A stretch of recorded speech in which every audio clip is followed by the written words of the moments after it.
Shock Monkey Radio is created by adults for entertainment purposes. The views and opinions expressed here do not reflect the sponsors or FXPG Public Radio. For additional information, refer to the U.S. Bill of Rights. Stand warned. All right. Army officer resigns over Biden vaccine mandate. Quote, Marxist takeover of the military. An Army Lieutenant Colonel's resignation letter is gaining attention on social media after he used it to protest the COVID-19 vaccine mandate and what he described as a Marxist takeover of the military. The resignation letter by Lieutenant Colonel Paul Douglas Hague. Excuse me. I was getting a phone call. I was like distracted.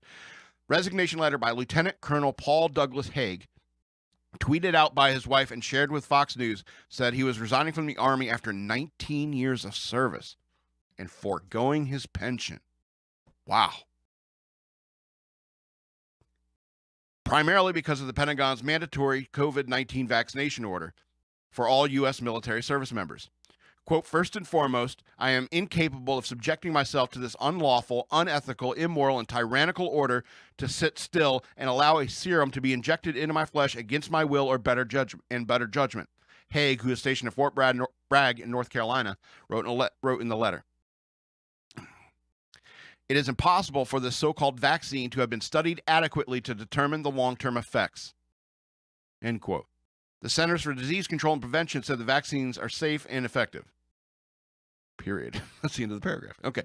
Hague listed multiple other reasons for his resignation, including what he views as an ideological Marxist takeover of the United States government at the upper echelons and a complete lack of confidence in the Biden administration, which you blame for the Kabul terrorist attack last month that killed 13 U.S. service members. I bet he worked in intelligence. Sounds like a smart guy. Quote, I would like nothing more than to continue in the Army to reach for my 20 years of active service and retire with my pension. However, I instead will join those who have served before me in pledging my life, my fortune, and my sacred honor to continue resisting the eternal and ever-mutable forms of oppression and tyranny, both from enemies outside our nation's border and those within. Wow, I like that. Let me read that again. However, I instead will join those who have served before me in pledging my life, my fortune, and my sacred honor to continue resisting the eternal and ever-mutable forms of oppression and tyranny, both from enemies outside our nation's borders and those within. Colonel, well done. Hague's wife, Katie Phillips Hague, told Fox News her husband submitted the letter on August 30th and that it has since been sent up his chain of command and appears to be going smoothly so far. She also sought to clarify some discrepancies in the letter that critics used in an effort to debunk the story. For instance, the letter is originally dated 23 August, but the Kabul attack occurred 3 days later. Philip Hague said her husband began drafting the letter on August 23rd, revised it multiple times, and forgot to change the original date before submitting it on August 30th. Phipps Hague has also responded to skeptics on Twitter who asked why her husband didn't protest multiple other vaccines he had to take in order to serve in the military. Okay. Yeah, that's okay.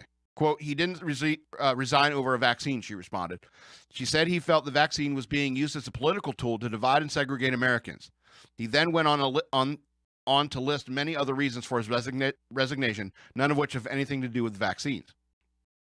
Hague confirmed to Fox News that his resignation process has begun and that he still stands by what he said.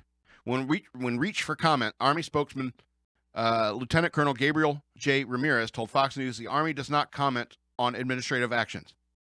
But you just did. Or did you? It seems like a good PAO. Public Affairs Officer.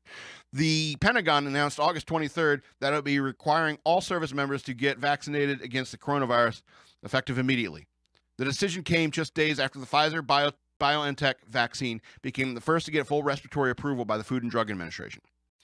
Military lawyers have noted an uptick in calls from service members seeking to understand their rights in light of the mandate. On Monday, demonstrators organized the New Mexico Freedoms Alliance gathered at Holloman Air Force Base Visitor Center to protest the mandate, the Alamogordo Daily News reported. So good for you, Colonel. Good for you.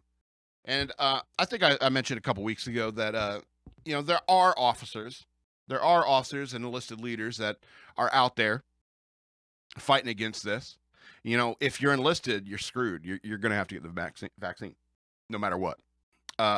Army officers have the luxury of being able to resign from their commission, unless I think there's like, they don't like re-enlist the way that enlisted people do, because and I think that's a good thing. Sure. Guys like that, I think, should remain in the military, but it's clear he's not going to, get anywhere if he's right about this, partisan Marxist takeover of the U.S. military and government, from the top down. And I get it. I mean, I'd rather have that dude on my side anyway. So fine. So what? I mean, once. And yeah, you get vaccinated when you go in the military. But I mean, a lot of these are like reasonable vaccines, tried and true vaccines that they've been, injecting into soldiers and sailors, for years, for decades even, They're all tried and true. And his point about this one of his points of resignation was the fact that it's like, this it's untried. Hasn't been extensive long-term study of it. And I think a lot of people who don't want the vaccine, it's like, I know there's a bunch of nurses out there that don't want the vaccine, either for medical reasons or they just, hey, I don't trust new meds. And I get that. I really do. And probably a lot of those people know enough about science like I do to know that if you gain a natural immunity to something, that's better than getting a vaccine. Sooner or later, we all got to catch this thing. That's how viruses work. Okay? Get vaccinated if you're at high risk. Don't if you don't have to. That's all there is to it. And the whole insane idea of I need you to get vaccinated because I don't trust my vaccination is insane. It's insane.